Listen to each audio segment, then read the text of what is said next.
디멘치아 환자에서 보이는 MR 영상 소견에 대해 말씀드리겠습니다. 디멘치아의 원인 질환으로 거론되는 병들은 많지만 임상에서 진단을 내리는 경우는 거의 대부분 알츠하이머병이나 혈관성 치매입니다. 하지만 세심히 진찰해보면 전두축두 치매나 루이체 치매도 심심치 않게 발견됩니다. 이번 영상에서는 먼저 가장 흔한 원인인 알츠하이머 디지즈와 MRI 검사가 매우 중요한 바스큘라 디멘치아의 MRI 소견에 대해 주로 설명드리겠습니다. 또한 증상과 약물 치료법이 달라져야 하는 프론토 템포럴 로바 디제너레이션과 루이 바디 디멘치아에 대해서도 말씀드릴 것이며, 마지막으로는 건강한 노인들에서도 종종 발견이 되는 헷갈리기 쉬운 정상으로 간주해야 하는 몇몇 소견들도 이야기해 드리겠습니다. 치매의 유형마다 특징적인 MRI 소견들이 있습니다. 그리고 중요한 소견들에는 표준화된 스케일들도 제한되어 있죠. 그래서 최근 영상의학과에서는 이들 스케일들을 점수화해서 판독 소견을 설명합니다. 예를 들면 알츠하이머병이 의심되어 MRI 검사를 의뢰한 경우 MTA 스코어 3에 쾌담 그레이드 2, GCA 스케일 1 이런 식으로 디스크라이브 됩니다. 따라서 이 스케일들이 무엇을 의미하는지 잘 알고 있어야 하며, 때로는 환자나 보호자 요청에 따라 정신과 의사가 MRI 영상을 직접 설명해 줘야 하기도 합니다. 먼저 알츠하이머병에서의 MRI 파인딩입니다. 대표적으로 히포캄푸스의 위축, 다시 말해 메디알 템포럴 로브의 아트로피를 보입니다. 축두엽 내측이 얼마나 위축되어 있는지에 따라 MTA 0부터 3까지 스코어링 됩니다. 자세한 내용은 앞으로 말씀드리겠습니다. 알츠하이머병의 두 번째 소견은 파리에탈 롭의 아트로피입니다. 템포럴 롭에서부터 시작된 아트로피는 치매 중기 정도에 이르면 파리에탈 롭까지 침범합니다. 파리에탈 아트로피는 쾌담 스코어를 써서 평가합니다. 세 번째로 대뇌피질 전반에 걸친 위축의 정도를 의미하는 GCA 스케일로 그 정도를 계량합니다.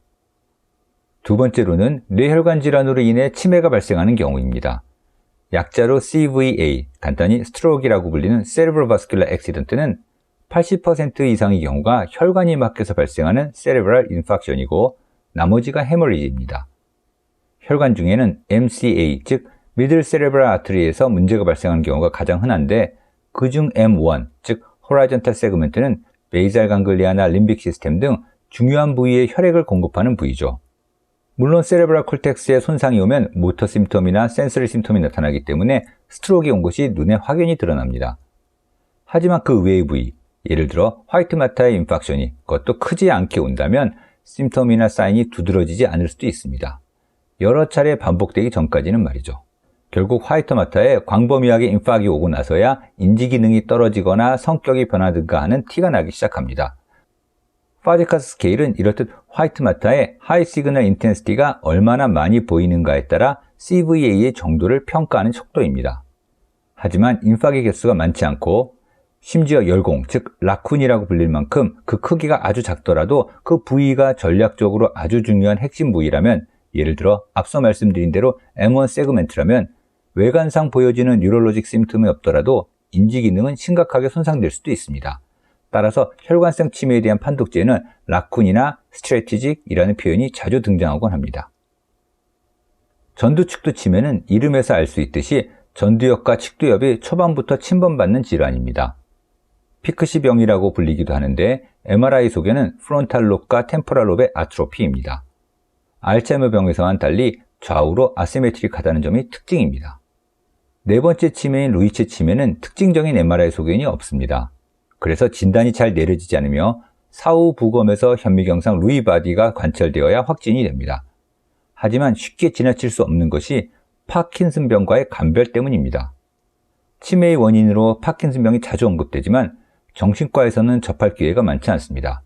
파킨슨병이 워낙 무브먼트 디스오더인 탓에 신경과에서 주로 보기 때문인 것도 있지만, 치매 증상이 나타나려면 파킨슨병이 상당히 진행된 다음이기 때문이기도 하죠.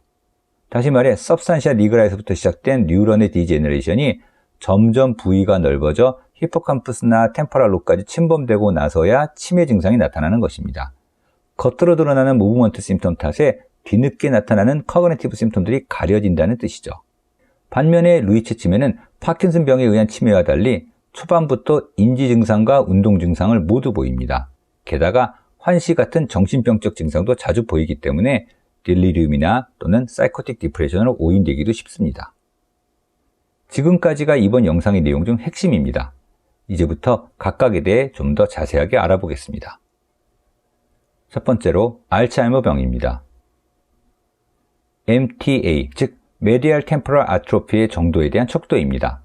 MTA 스코어링에는 세 가지 인디케이터들이 사용됩니다. 먼저 코로이달 피셔의 폭으로 내측 축두엽이 위축되면서 점점 벌어집니다.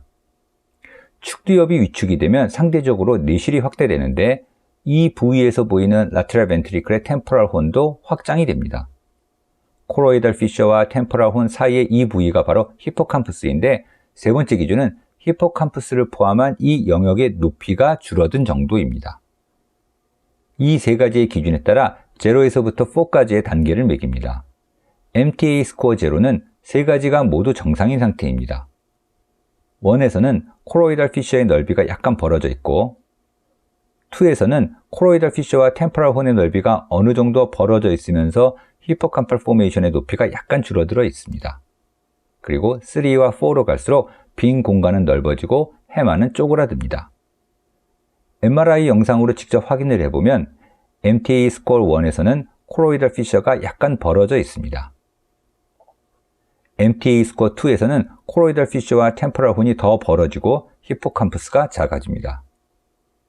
스코어 3에서는 그 정도가 점점 확대되다가 4에서는 해마가 아주 작게 쪼그라들게 됩니다. 그런데 내측 축두엽이 위축이 되어 있다고 해서 모두 병적인 것은 아닙니다.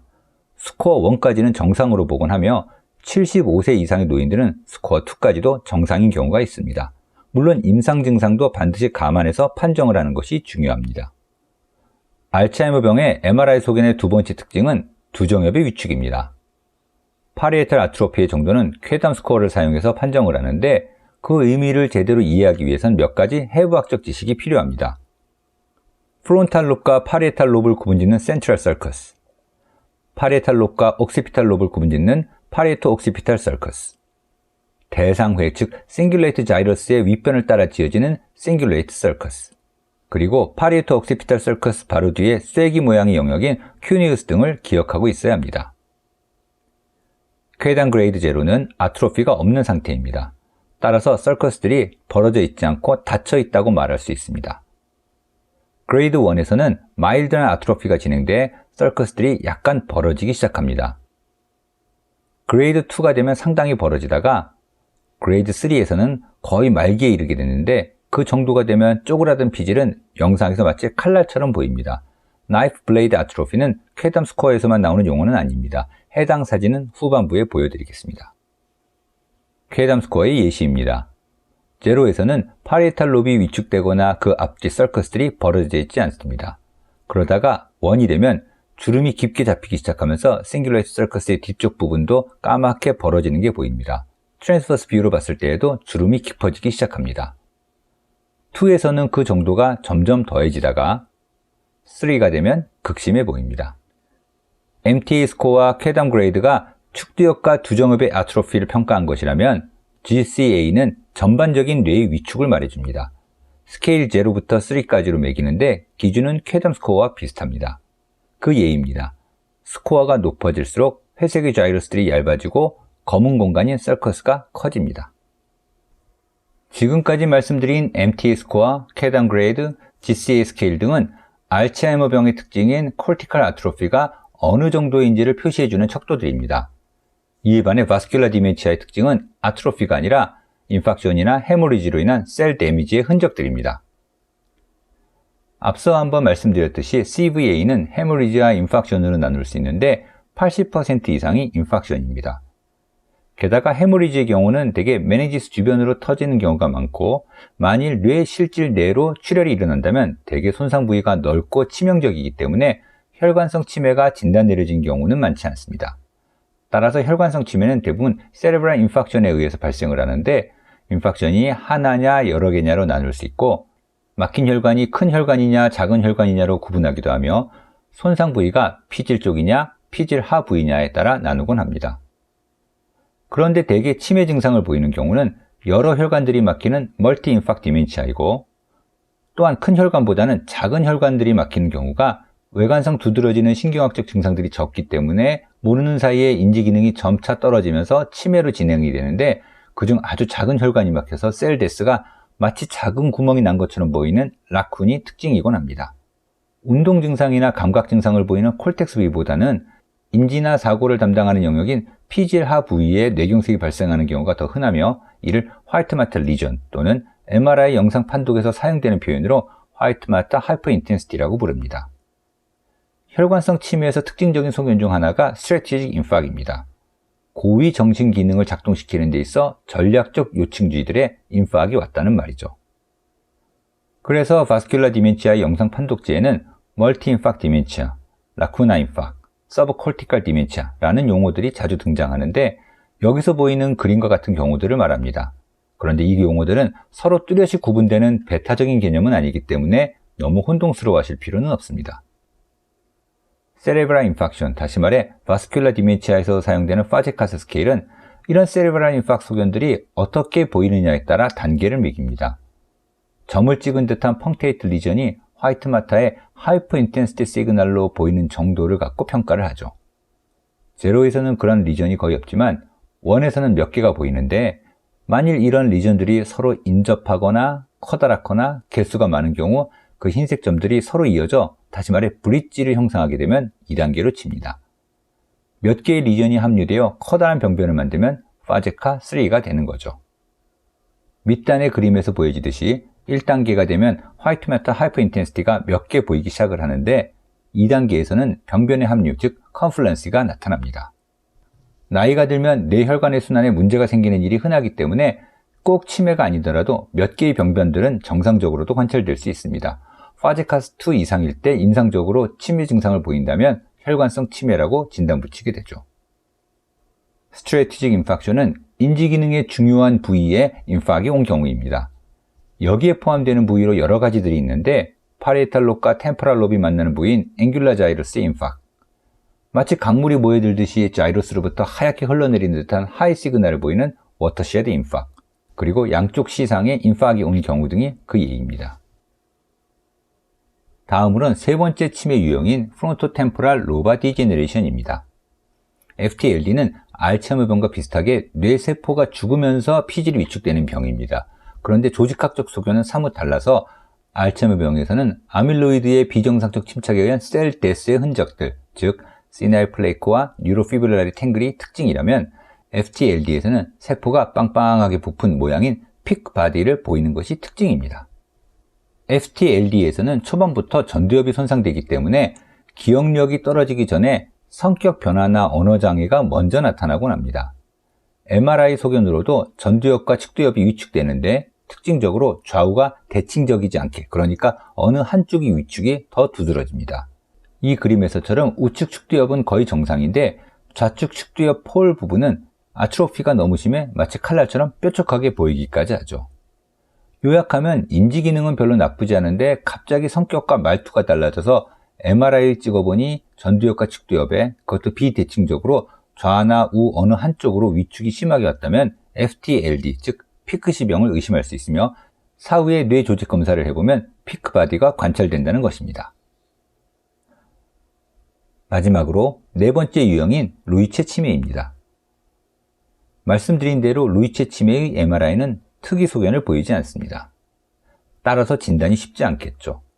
대신 임상적으로 파킨슨병이랑 잘 구분해서 생각해보면 이해하기에 그리 어렵진 않습니다. 파킨슨 증상을 보이는데 병이 점점 진행을 하면서 인지 기능이 떨어진다면 파킨슨 치매입니다.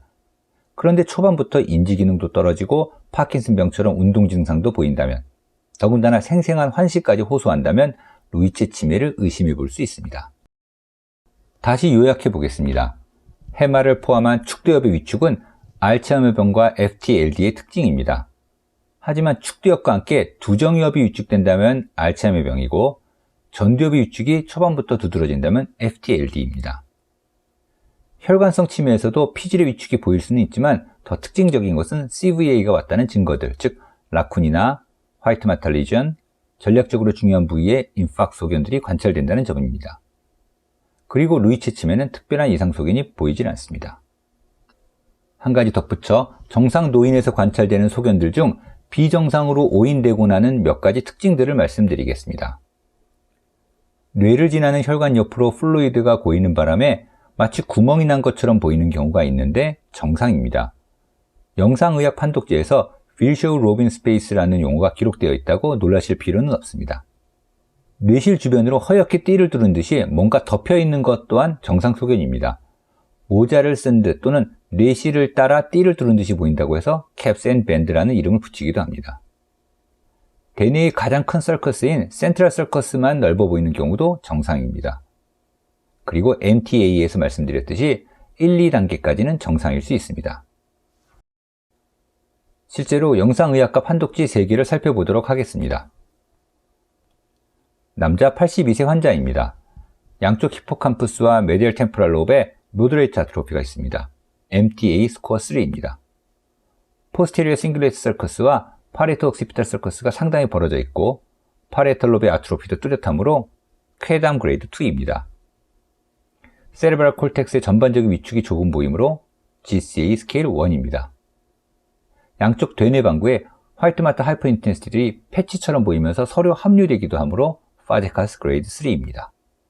이런 소견들을 종합해 봤을 때 MTA 스코어 3와 쾌담 그레이드 2는 80세라는 연령을 감안하더라도 비정상으로 볼 수 있어 알츠하이머 디멘치아에 부합된다고 할 수 있습니다. 뿐만 아니라 파제카스 그레이드 3 또한 패솔로직한 소견이므로 CVA가 왔었다고 볼 수 있겠죠. 임상적으로 치매 수준의 인지기능 저하를 보인다면 바스큘러 디멘치아로도 볼 수 있습니다.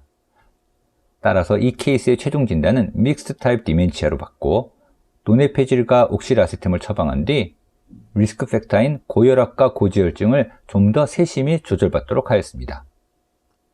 두 번째 케이스는 여자 80세입니다. 양쪽 템포럴 혼의 와이드닝을 보여 MTA 스코어는 2이지만 파리에탈 로브의 아트로피가 없어 쾌담 그레이드 0, 세레브랄 헤미스페어의 디퓨스 아트로피도 없어 GCA 스케일 0입니다. 75세 이상이므로 MTA 스코어 2까지는 정상으로 간주할 수 있기 때문에 이 환자는 알츠하이머병을 의심할 정도는 아니었습니다. 하지만 양쪽 대뇌방구 피지라 백질 부분에 하이퍼인텐시티 소견이 여러 개 보여 파제카스 그레이드 1이었고 더군다나 인지기능에 전략적으로 중요한 부위인 글로브스 팔리두스의 라쿠나 인팍이 발견되었습니다. MMSE 16, CDR 1, 신경인지기능 검사인 라이카의 총점 133점으로 증상 측면에서도 치매 수준이었기 때문에 혈관성 치매로 진단할 수 있었습니다. 혈액순환 개선제 타나민과 뇌기능 개선제인 글레아티린 등 처방하였고 역시 리스크 팩터들에 대한 관리를 당부하였습니다. 마지막 케이스는 남자 69세로 비교적 적은 나이의 환자였습니다. 주 증상은 신경질을 잘 내고 자꾸 가족을 의심한다는 것이었는데 기억력이 떨어진 건 잘 못 느끼겠다고 가족들은 이야기하였습니다. MMSE 검사에서도 25점으로 정상에 가까운 인지기능을 보였습니다. MRI 검사 결과 MTA 스코어도 1 정도에 불과하였으며 그 외 쾌담 스코어, GCA 스케일, 파제카스 그레이드 등도 모두 정상이었습니다. 하지만 비록 마일드하긴 하였으나 프론탈 롭과 템포럴 롭의 아트로피가 관찰되었고 임상 증상이 여기에 부합되었기에 프론토 템포럴 디멘치아로 진단하였습니다. 콜린에스테라제 이니비터는 사용하지 않고 대신 보이는 증상들의 초점을 맞춰 항우울제와 소량의 항정신병제를 처방하자 문제 행동들은 눈에 띄게 줄어들었습니다. 뇌세포의 보존을 위해 글리아틸린도 함께 처방을 하였습니다. 치매 진단을 내리는 데에는 체계적이고 사려 깊은 어프로치가 필요합니다. 현재 임상에서 MMSE는 스크리닝 정도의 의미만 있을 뿐 위양성과 위음성의 비율이 너무 높아 MMSE만으로 치매를 진단하는 것은 많이 부족합니다. 정신과 의사로서 따뜻하면서도 세심한 면담을 진행하면서 상세한 병력과 정신상태 검사에서 느껴지는 인상을 바탕으로 필요하다고 판단되면 세라드나 SNSB, 라이카 같은 표준화된 신경인지기능 검사를 실시하여 객관적으로 평가하기에도 인지기능이 떨어진 것이 맞는지 판단할 필요가 있습니다. 그리고 인지저하가 확실하다면 과감하게 MRI 검사를 받도록 하여 치매가 맞는지, 맞다면 어떤 유형의 치매인지를 명확히 결정하는 것이 앞으로 어떤 치료를 제공할 것이고 어떻게 치매가 진행될 것인지를 예측하는 데 매우 중요합니다.